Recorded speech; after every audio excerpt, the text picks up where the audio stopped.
Bismillahirrahmanirrahim.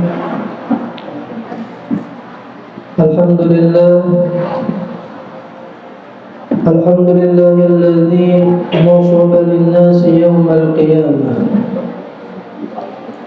wa ja'ala fiha ahwalan shadidah. Asyhadu an la ilaha illallah wahdahu la syarika lah. Wa asyhadu anna sayyidana wa nabiyyana Muhammadan abduhu wa rasuluhu wa la nabiyya ba'dah. Allahumma salli wa sallim wa barik ala syafi'il ummah sayyidina wa maulana Muhammadin khairil wara sayyidiyah wa ala alihi wa ashabihi wa azwajihi wa dhurriyyatihi wa man tabi'a hudahu amma ba'd.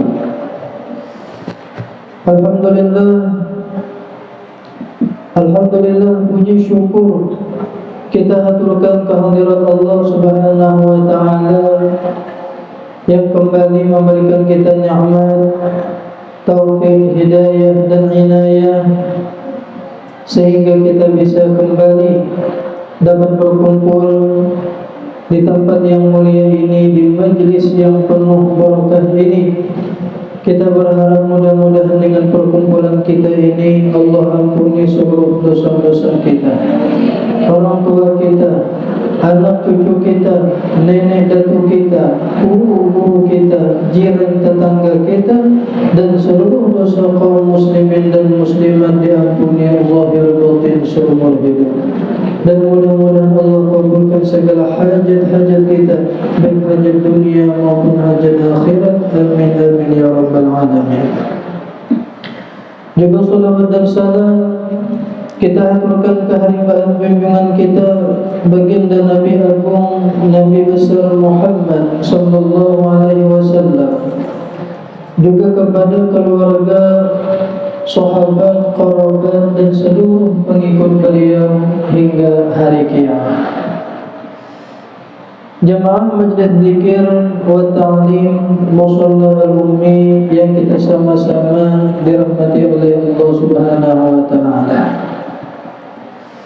Kembali menyambung pelajaran kita Ahad yang telah lalu, sudah kita membahas tentang keadaan manusia yang akan kita alami di padang mahsyar.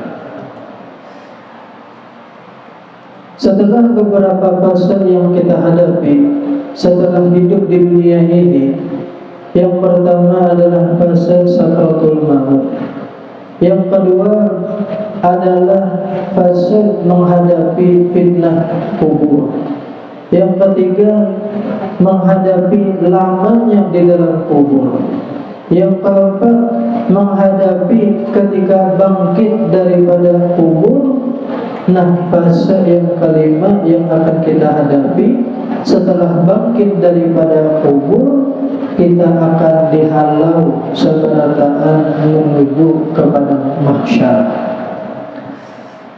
Pada mahsyar ini ada riwayat mengatakan letaknya ini nanti adalah di Baitul Maqdis, Palestina.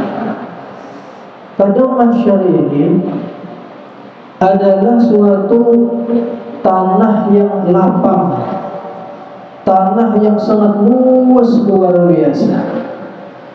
Di padang mahsyar itu kadada lagi bukit-bukit, kadada lagi gunung-gunung, kadada lagi, dan lembah-lembah kadada lagi, bahkan jurang pun kadada lagi.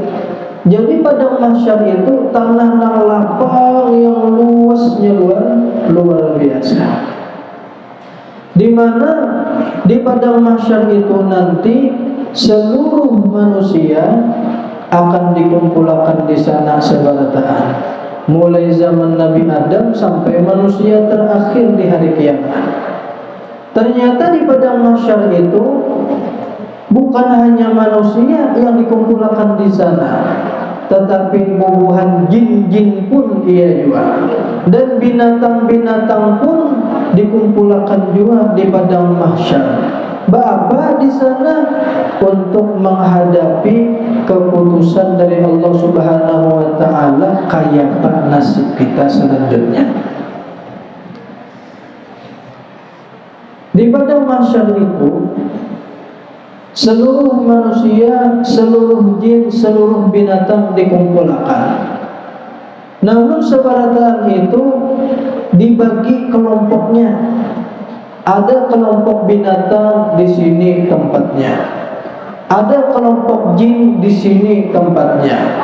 Ada kelompok manusia di sini tempatnya. Nah, ada pun kelompok jin itu dibagi Allah Ta'ala juga kelompoknya. Ada jin Islam, ada jin kafir, dipisah, dibagi Allah Ta'ala. Nah, itu juga manusia. Manusia pun dibagi juga. Ada orang-orang beriman, ada orang-orang kafir. Dan orang-orang kafir pun dibagi juga kelompoknya. Ada kelompok bubuhan Kristen, ada bubuhan Katolik, ada bubuhan Buddha, ada bubuhan Hindu. Masing-masing ada berisi kelompoknya, tergantung kayak apa waktunya di dunia berkelompok. Nah, itu juga orang-orang yang beriman. Orang-orang yang beriman pun dibagi Allah Ta'ala juga kelompoknya. Ada rombongan bubuhan Nabi Adam, ada rombongan bubuhan Nabiullah Nuh, ada rombongan bubuhan Nabi Ibrahim, ada rombongan bubuhan Nabi Musa, ada rombongan bubuhan Nabi Isa, ada rombongan Nabi-Nabi, ada rombongan baginda Nabi kita Muhammad sallallahu alaihi wasallam. Dan umatnya Nabi Muhammad ini pun nanti di padang mahsyar dibagi-bagi juga kelompoknya, tergantung kayak apa mereka ketika hidup di dunia berkelompok-kelompok. Nah, kayak kita nih di sini, kita ketujuh hadir ke majelis zikir, atau kena hadir ke pengajian guru munawwar, atau guru siapa. Dulu kita pernah mengaji duduk lawan guru semumpul. Nah, kena insyaallah kena dikelompokkan juga kita, tergabungan ulang kita. Insyaallah bukan hanya di dunia ini kita tergabung, di padang mahsyar pun kena insyaallah kita terkumpulan juga. Amin ya rabbal alamin. Mudah-mudahan terkumpul kita lawan guru semumpul, lawan ulama-ulama kita, terkumpul lawan itu kelampaian kena. Amin ya rabbal alamin. Jadi inilah keadaan manusia di padang mahsyar itu nanti, itu dalam keadaan kesusahan luar biasa, susah payah luar biasa. Manusia nanti di sana dalam keadaan telanjang. Manusia di padang mahsyar dalam keadaan kelaparan, dalam keadaan kehausan, kecuali orang-orangnya aja yang kada pacang betilanja, kada pacang kelaparan, kada pacang kehausan.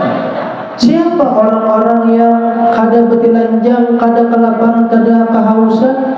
Ialah orang yang sebagaimana hadis Nabi Muhammad sallallahu alaihi wasallam, man kasa fid dunya kasahullah, wa man ama fid dunya la at'amahullah, wa man saqa la saqahu. Muhammad yang ketika hidup di dunia ini kaju berbagi pakaian, memberikan pakaian karena Allah Ta'ala, karena di padang mahsyar Allah Ta'ala berikan pakaian. Jadi amalan supaya kita di padang mahsyar nanti kada batilanja ialah harus pakaian yang kita berikan di ketika kita hidup di dunia ini.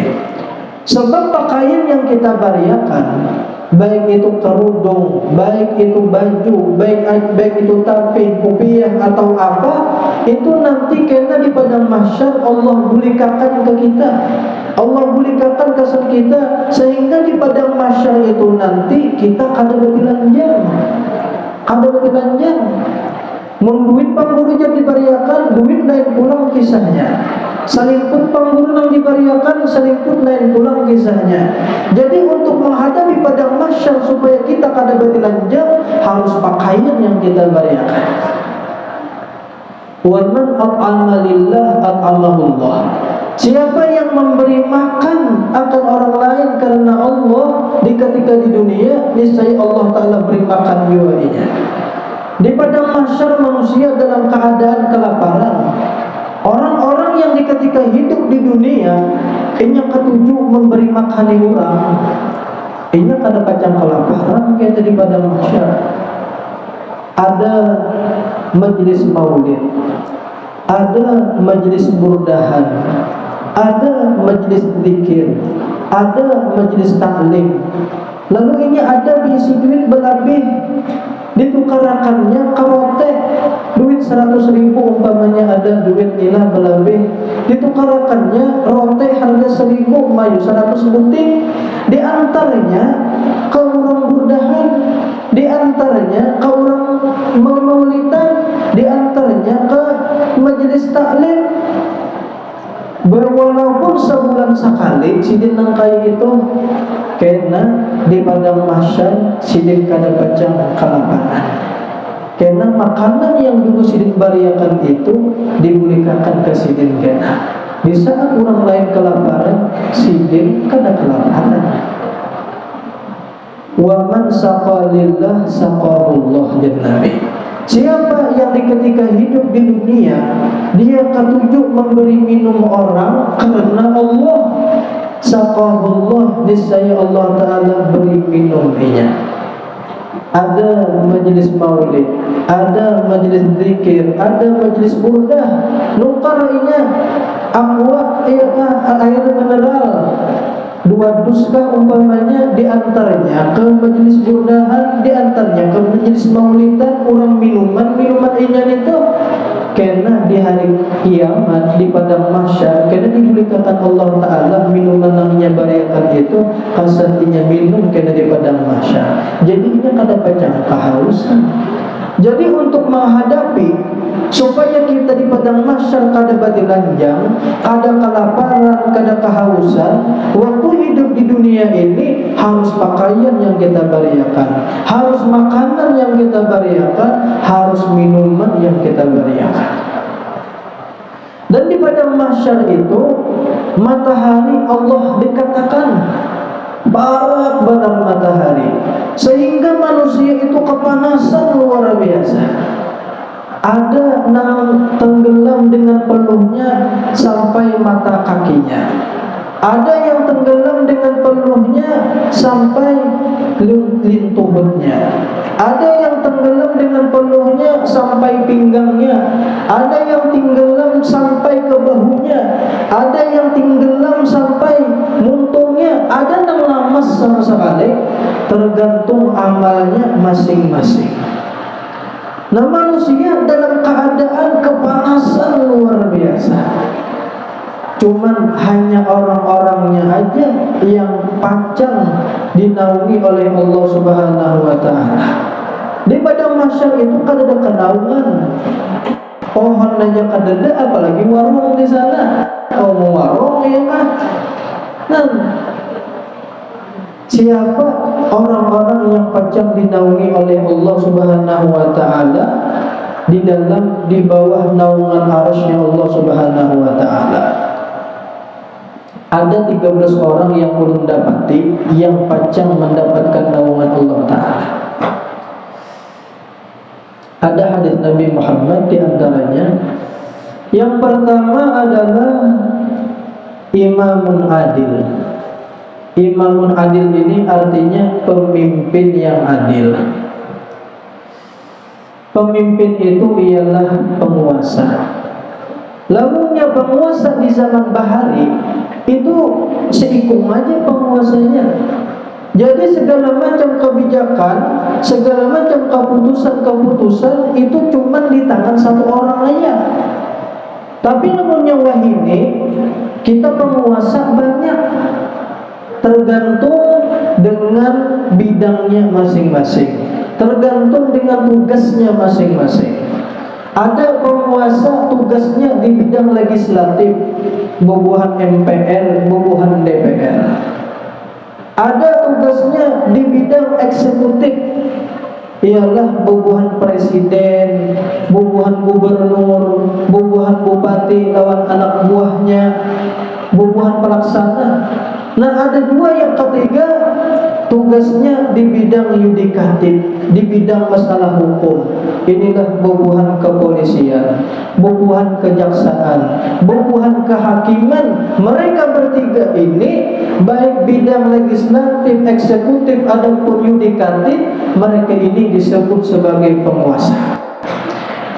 Namun mereka yang bertiga ini melakukan tugasnya memimpin dengan pimpinan yang adil, maka nanti di hari kiamat mereka akan mendapatkan naungan arsy Allah Subhanahu wa taala. Tetapi jika mereka di dalam kepemimpinan mereka itu kada adil, mereka berjamur di padang mahsyar. Siapa yang disebut dengan pemimpin yang adil? Seseorang itu bisa disebut sebagai pemimpin yang adil apabila memiliki tiga sifat. Yang pertama, ia harus memiliki sifat hikmah. Hikmah itu apa? Hikmah itu artinya bijaksana. Apa itu bijaksana? Nah, bijaksana itu artinya dia menempatkan sesuatu pada tempatnya dan dia mendahulukan sesuatu yang lebih penting daripada yang kurang penting. Dia dahulukan yang mana yang lebih penting daripada yang kurang penting. Umpama ini duit 2 miliar, duit rakyat. Nah, duit 2 miliar ini bisa digunakan untuk membagusi kantor bupati atau kantor gubernur. Bisa juga 2 miliar ini digunakan untuk menukar mobil kasar pegawai-pegawai bubuhan dinas. Dan bisa juga 2 miliar ini digunakan untuk membaiki jembatan yang rusak, untuk jalanan yang rusak, atau untuk kemaslahatan kesehatan masyarakat. Nah, pemimpin yang adil, dia akan memilih mana yang lebih penting, mana yang lebih kemaslahatannya untuk orang banyak daripada orang yang sedikit. Itu pemimpin yang adil. Nah, yang kedua, ini harus berisi sifat syaja'ah, yaitu pemberani. Ini harus wani. Lalu yang jadi pemimpin pengonjot, mereka tidak usah jadi pemimpin. Harus ada sifat pemberani, ya. Yang ketiga, ini harus berisi sifat iffah. Apa itu iffah? Iffah itu artinya menjaga kehormatan diri. Jadi kita namanya sudah jadi bupati kah, jadi gubernur kah, apalagi presiden, kita harus menjaga wibawa kita. Kita harus menjaga kehormatan diri kita. Jangan sampai kita keluar rumah ke satu kemari ujung-ujung salawar handap. Itu kadang menjaga kehormatan diri karena seorang sudah jadi pemimpin. Atau umpamanya seorang sudah jadi pemimpin, joget-joget lawan artis dangdut lah di atas panggung. Itu pun ngarannya kadang menjaga kehormatan diri ngarannya. Kita harus berwibawa sebagai pemimpin, harus menjaga kehormatan. Harus menjaga kehormatan diri. Kemudian yang kedua, siapa yang akan mendapatkan naungan arsy? Ialah syabun nasya'a bi'ibadatillah. Ialah seorang pemuda atau pemudi yang dihabiskan masa mudanya untuk beribadah lawan Allah Ta'ala. Pemuda atau pemudi ini orang yang masih anum, ini habiskan masa mudanya di pesantren, ini beribadah, ini berzikir, ini bermaulidan, ini baca sholawat, ini macam-macam ibadah digawinya di masa mudanya. Ini orang kena di padang mahsyar akan mendapat naungan arsy Subhanahu wa taala. Ini ibadah orang yang anum lawan orang tua itu lain ben. Terganal nilai pahala orang yang anum beribadah daripada orang yang sudah tua. Lamun orang tua inya rajin beramal beribadah wajar sidin ingat rasa sorpan mati udah lalu berajin wajar. Nah sedangkan orang-orang yang muda ini mereka ini godaannya luar biasa. Macam-macam kehendak ini itu ulang harus berjalan segala macam berpacaran ke sana kemari.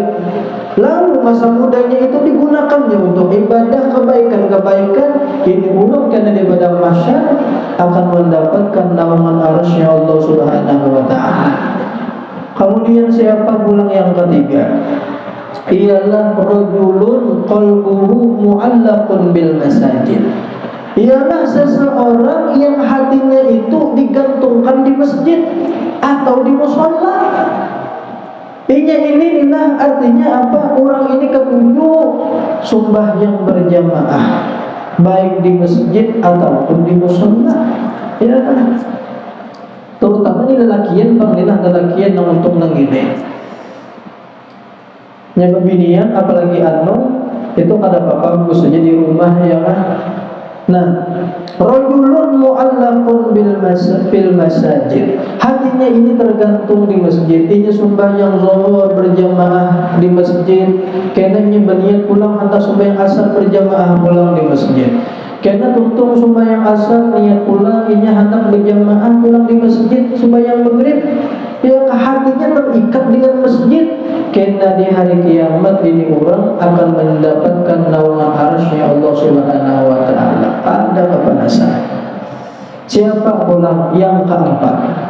Ialah seseorang yang ini saling berkasih sayang dengan kawannya, bercinta-cintaan dengan kawannya karena Allah. Inya berkumpul karena Allah, inya berpisah karena Allah. Ialah dua orang yang saling berkasih-kasihan di dalam berlomba-lomba di dalam kebaikan. Karena dibawainya kita ke Majelis Guru Munawwar yuk ya. Dibawainya biibainya tulakan berdua. Ya kah kena ke majelis mana, bakal kawanan kena sehubungan bataksi ya kan, saling berkasih-kasihan, bersayang-sayangan di dalam kebaikan.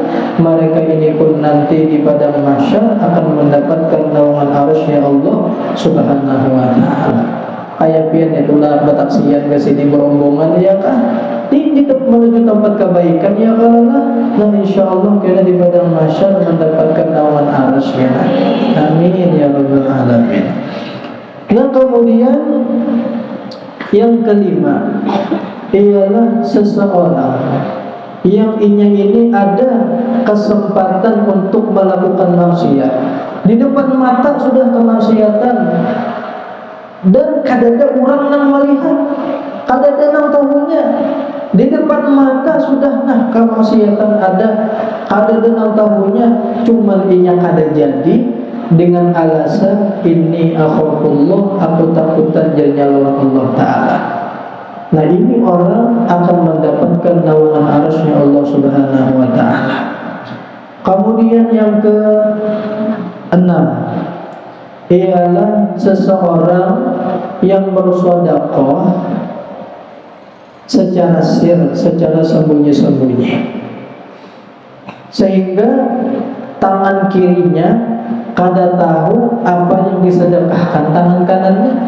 Sampai-sampai nang kayak itu artinya sedekah secara rahasia, ada ketahuan.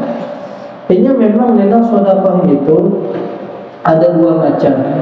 Ada sedekah alaniyah, artinya terang-terangan. Ada sedekah itu sirriyah. Sirriyah itu artinya secara sembunyi-sembunyi. Nah, kedua-duanya ini memiliki fungsi masing-masing yang sangat bagus. Lamunnya sedekah terang-terangan itu bagus juga, tapi dengan niatan yang bagus. Umpamanya inya bersedekah secara terang-terangan dengan niatan apa? Mudahan iakah ada nang meumpati aku. Inya bersedekah melihat orang fakir miskin di jalan iakah memberi maras, lalu inya memedio orang itu yang orang memberi maras itu di videonya inya hadiahi iakah orang itu Cuman dengan niatan apa? Supaya orang yang melihat statusnya itu tahu bahwa di tempat itu ada orang fakir yang memberi manas. Dengan niatan mudahan ada juga yang mengumpati memberi isidin. Dengan niatan itu bagus ngaranna. Iya kan?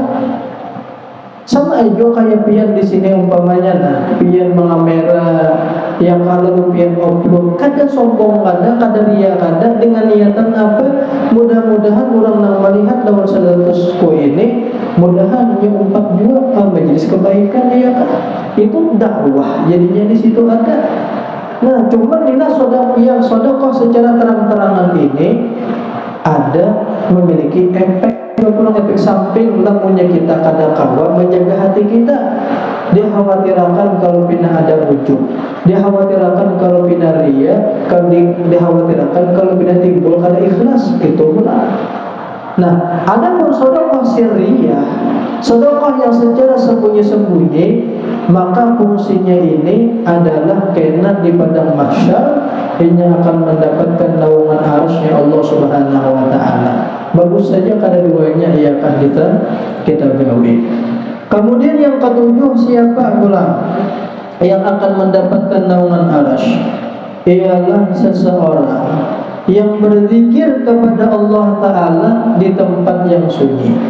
Sorongan dia berzikir di tempat yang sunyi, di kamarnya kah, bekadap dia, atau remang-remang lampunya, lalu timbul dia menangis karena takutan lawan Allah Ta'ala, meminta ampun dia lawan Allah Ta'ala, mengharap lawan Allah Ta'ala agar diterima taubatnya, menangis dia.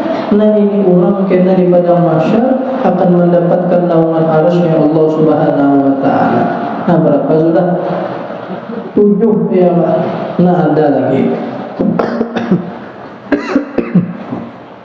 Siapa pulang yang ke-8? Yang ke-8 ialah orang yang menagih hutang atau membayarkan. Ada orang nilah punya kesusahan berhutang lawan kita, lalu kita hutangi dan punya berjanji kena aku bayar jadinya umpama tanggal 10 umpama, lalu sampai sudah tempo tanggal 10 kita tagih, sekalinya jadinya aku dasar bujur kada berduit sama sekali. Cuma ini dasar bujur lina kada berduit, kada nang dipungulinya lah, aslinya kada dasar kada berduit. Lalu kita menunda ini kada apa kena bayarnya kada apa juga, atau kita beriakan masa kali, ya kan? Nah, itu orang pun kena di padang mahsyar akan mendapatkan naungan arasy-Nya Allah Subhanahu wa taala.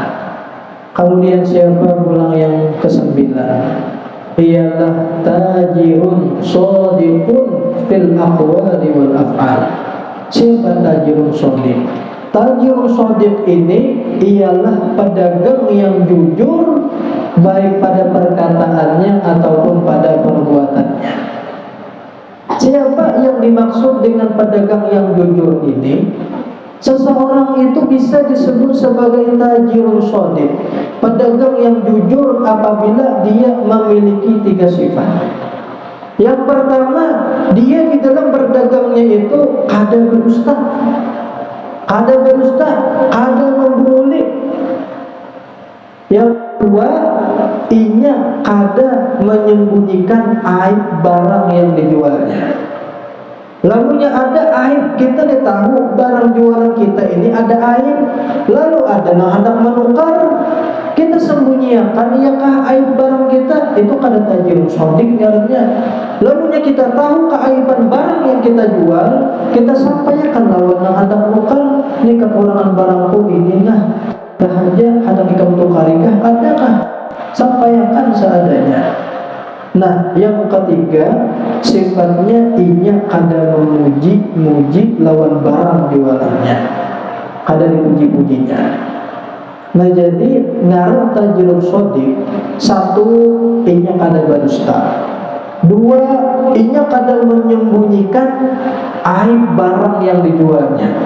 Yang ketiga, inya kada memuji memuji-muji barang yang dijualnya. Lamunnya inya bersifat nang kaya itu, maka ini disebut sebagai tajirun shodiqun, yang nanti di padang mahsyar akan mendapatkan naungan arsy Allah Subhanahu wa taala. Kemudian siapa pulang yang ke-10?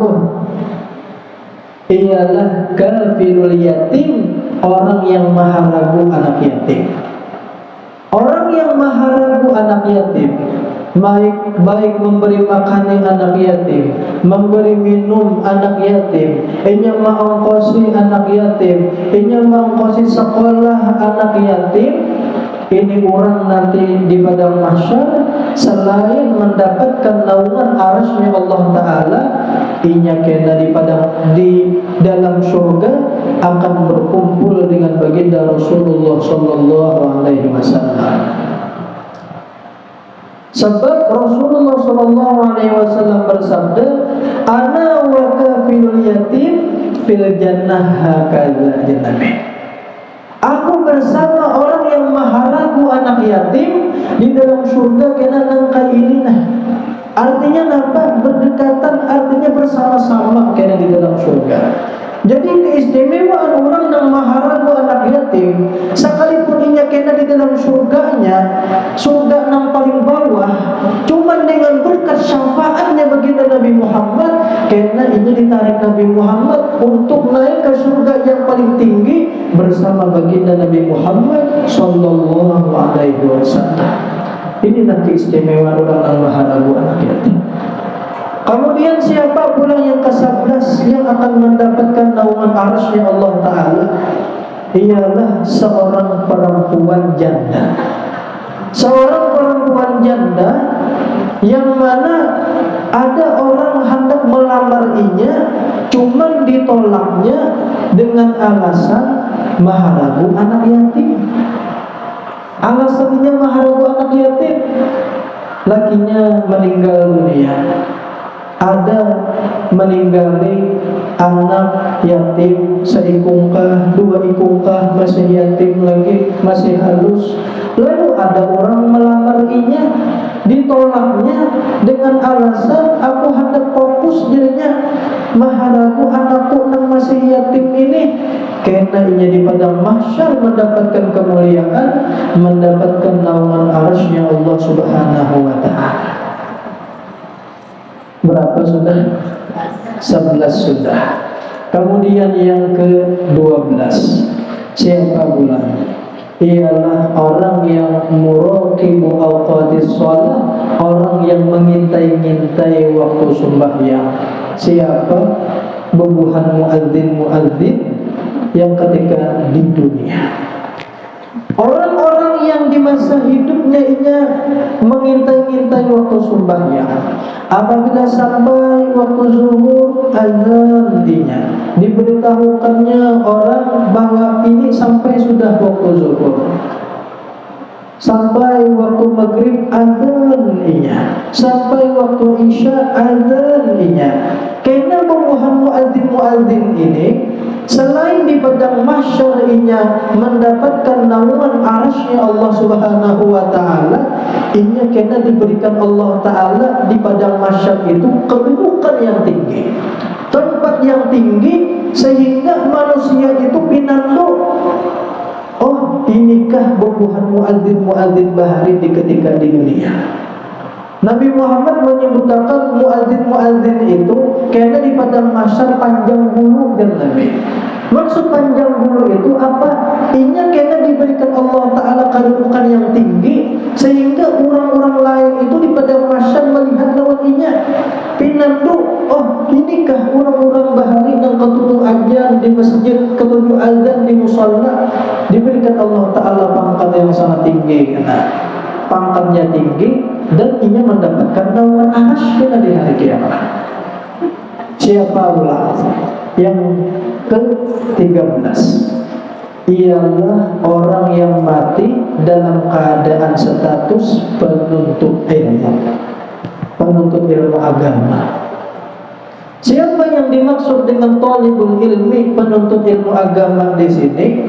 Sebagaimana hadis Nabi Muhammad sallallahu alaihi wasallam, jar Nabi, kun aliman au muta'alliman au mustami'an fala takun rabi'an fatahlik. Jadilah engkau sebagai orang yang alim, menjadi guru, ya, menjadi pengajar, mengajarkan ilmu. Lamunnya ikam kada kawan menjadi orang yang mengajarkan ilmu, au muta'alliman, jadilah orang yang penuntut ilmu. Muta'allim di sini maksudnya mengaji kita, ya kan, mengaji berbuku, mencatat, ya kan, ini adalah muta'allim ibaratnya. Atau mustami'an, innya sidin ini mendengarkan aja. Berkitab kada, mencatat kada, cuman sidin umat mendengar ilmu. Ini pun status sebagai penuntut ilmu. Nah, namunnya sidin meninggal dalam status penuntut ilmu, sekalipun sidin meninggalnya di rumah, sekalipun sidin meninggalnya di rumah sakit, cuman sidin niatan aku akan menuntut ilmu, kada ampi menuntut ilmu kecuali aku mati. Lalu sidin garing kada kawan menuntut ilmu, hati sidin hendak benar hadir, ya kan, ke majelis taklim hendak benar, cuman sidin garing meninggal sidin. Ini orang dalam status penuntut ilmu yang nanti di padang mahsyar akan mendapatkan naungan arasy-Nya Allah Subhanahu wa taala. Inilah 13 orang yang ulun dapati inilah di dalam kita yang akan mendapatkan naungan arasy-Nya Allah Subhanahu wa taala. Nah, di dalam ujar ulama ini 13 orang, mungkin adakah lagi itu? Nah, di padang mahsyar itu dalam keadaan haru-hara yang luar biasa. Berapa tahun kita berada di padang mahsyar? Ratusan bahkan ribuan tahun, bahkan bisa puluhan ribu tahun di padang mahsyar. Dalam keadaan kelaparan, dalam keadaan kehausan, dalam keadaan batilanjang, kecuali orang-orangnya aja tadi yang pajang babakaya, berpakan makan, waluk dan kada kehausan. Hanya orang-orangnya aja yang pajang mendapatkan naungan arasy. Nah, di padang mahsyar itu ratusan bahkan ribuan tahun manusia ini terkumpulan berataan di sana untuk menghadapi apabila keputusan ini dilaksanakan, menghadang-hadangi sampai-sampai manusia ini bosan di sana saking kelelawasan. Apabila ini diputuskan, apabila diputuskan menghadapi lawasan, mana panasnya luar biasa, mana kelaparan, kehausan, batilanjang pulang di sana, sampai-sampai banyak manusia yang bercita-cita biar aja sudah mati ke neraka, asal jangan di sini, kesana di sini berlawasan. Saking haru-haranya luar biasa di padang mahsyar itu, sehingga manusia pada-padanya hendak meminta tolong. Datang mereka berombongan kepada Nabi Adam. Wahai Nabi Adam, pian adalah datuk kami, pian adalah nenek moyang kami, tolong kami wahai Nabi Adam, tolong. Ujar Nabi Adam, kada kawa, nafsi, aku pun di sini belum tentu jua selamat. Datang pulang manusia berombongan, datang mereka hendak minta tolong kepada Nabi Nuh alaihissalam, ulul azmi yang pertama. Wahai Nabi Nuh, tolong kami. Ujar Nabi Nuh, kada kawa, nafsi, aku gen belum tentu juga selamat. Datang pulang mereka kepada Nabi Ibrahim hendak minta tolong, kada kawa aja Nabi Ibrahim, nafsi, aku gen belum tentu juga selamat. Datang pulang mereka kepada Nabiullah Musa. Ujar Nabi Musa, kada kawa juga aku menolongi nafsi aja sini. Datang pulang kepada Nabi Isa hendak minta tolong. Ujar Nabi Isa, kada kawa juga aku kada wani, kada kawa juga aku berikan pertolongan nafsi aja sini. Sehingga manusia pun datang kepada baginda Nabi Muhammad sallallahu alaihi wasallam untuk meminta pertolongan. Ujar Nabi Muhammad apa?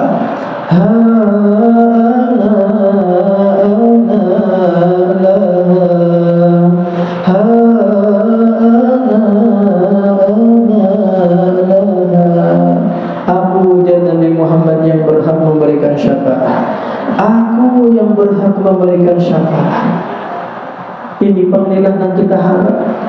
dan kita harap syafaatnya baginda Nabi besar Muhammad sallallahu alaihi wasallam ini. Kita teringat di dalam syair.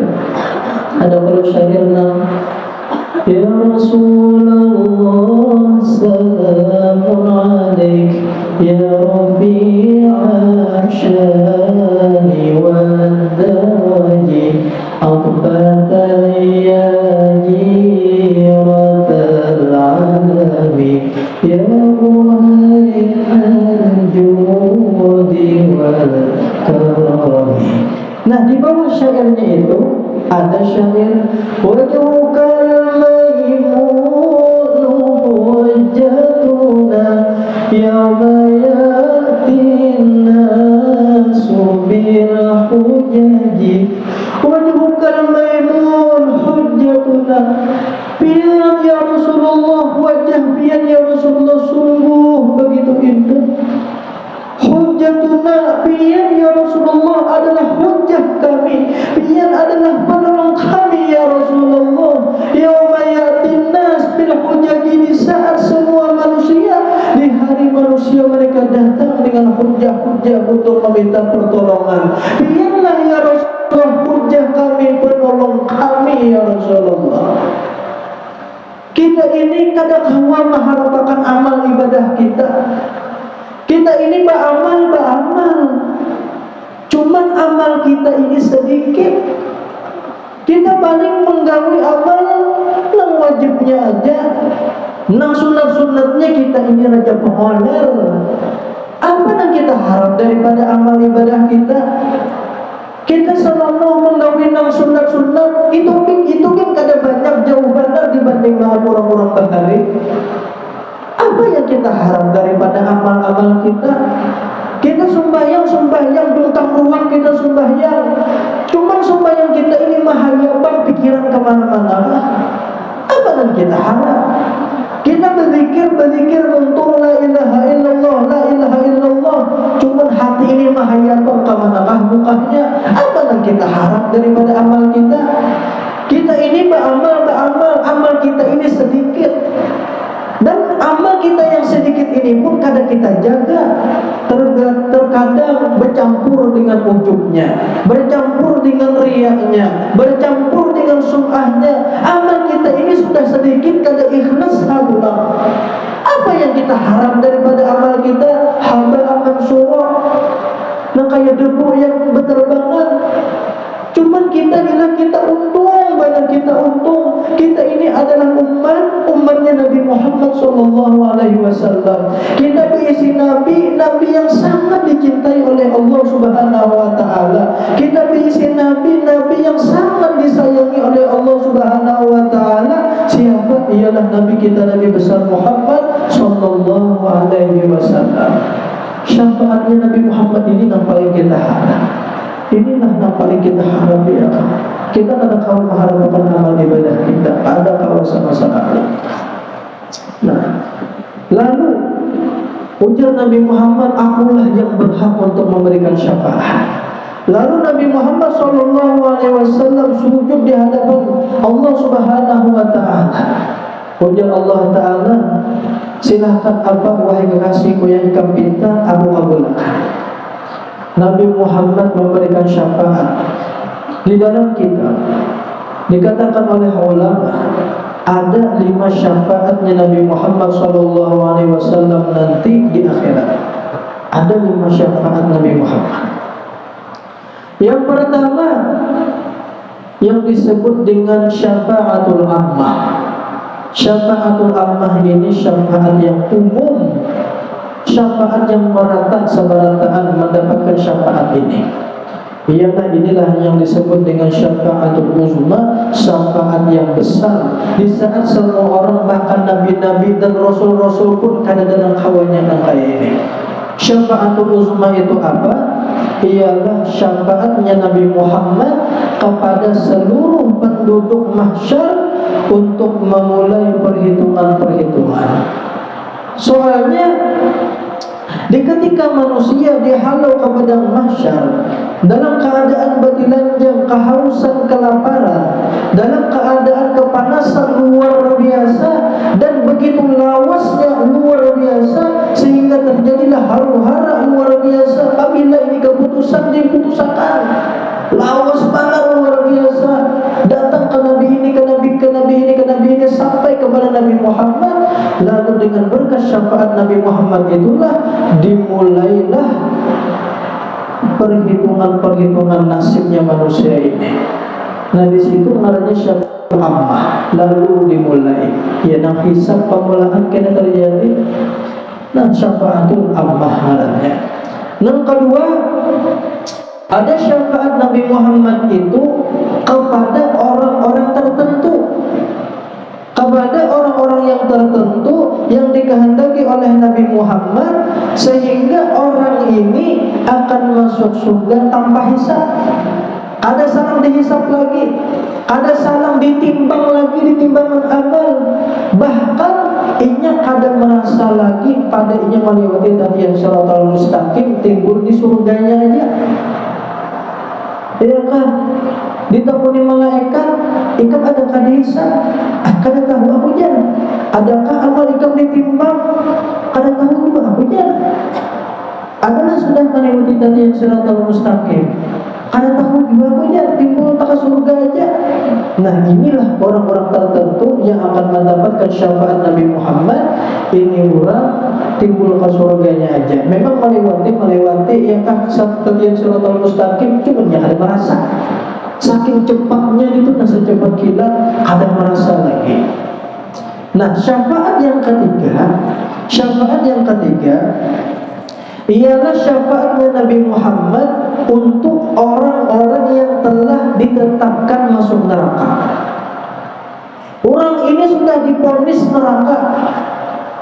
Orang ini divonis sudah neraka, timbangan amalnya banyak amal jahatnya pada amal baiknya.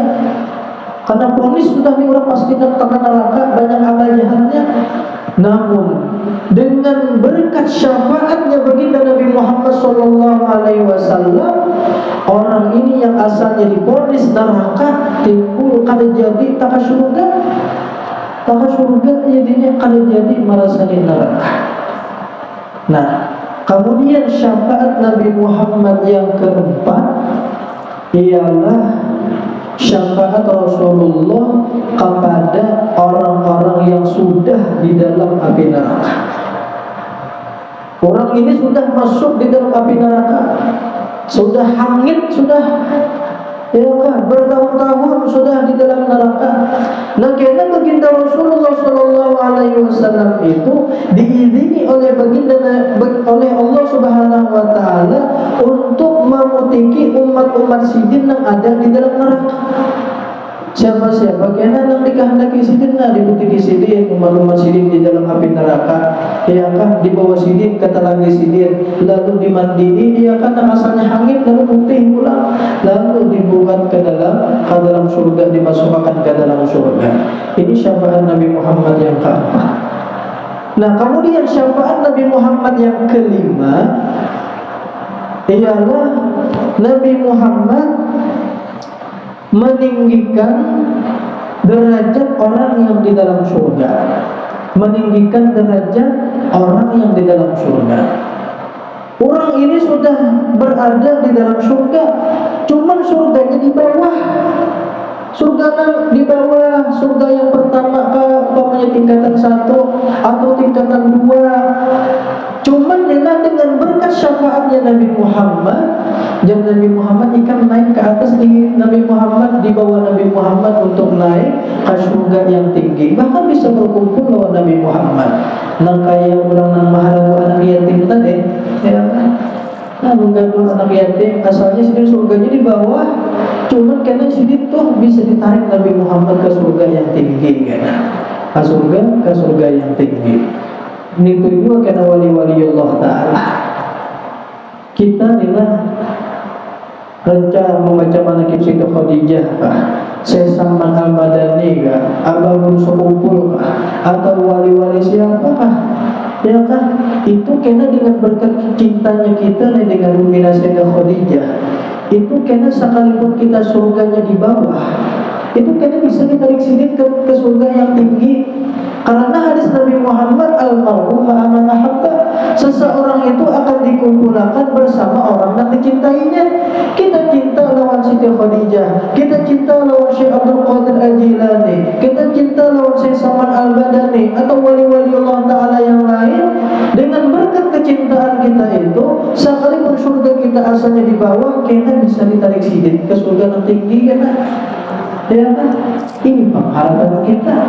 Makanya kita rancang rajinilah mengirimkan Fatihah ke Imam Ghazali, ke Syekh Abdul Qadir Al-Jilani, ke Syekh Salman Al-Madani, ke Datuk Kalampait, ke Abdul Ghuzul Umpur atau wali-wali yang lain. Itu harapan apa? Mudahan kena di akhirat kelak ditarik sidin kena ke surga yang tinggi. Amin ya rabbal alamin. Mudah-mudahan dengan berkat perkumpulan kita ini, Allah ampuni seluruh dosa-dosa kita, orang tua kita, anak cucu kita, nenek datuk kita, guru-guru kita, jiran tetangga kita, semua orang-orang yang kita cinta, dan seluruh dosa kaum muslimin dan muslimat diampuni zahir batin seumur hidup. Allah kabulkan segala hajat-hajat kita, baik hajat dunia maupun hajat akhirat. Allah luaskan rezeki kita, rezeki yang halal, yang berberkah, yang rancang menyampaikan kita ziarah Makkah dan Madinah. Dan Allah Subhanahu wa Ta'ala jadikan anak cucu kita sampai hari kiamat salihin dan salihat. Allah jadikan kita dalam keadaan husnul khatimah, membawa iman sempurna, Islam sempurna, akhir kalam mengucap la ilaha illallah, masuk surga bighairi hisab, berkumpul dengan Rasulullah dan wali-wali Allah Ta'ala. Ala hadhihi niyyatu likulli niyyatin salihah wa ila hadratin Nabi Sayyidina Muhammad sallallahu alaihi wasallam. Al-Fatihah. Bismillah. Alhamdulillah. Iyyaka na'budu wa iyyaka nasta'in. Ihdinas siratal mustaqim.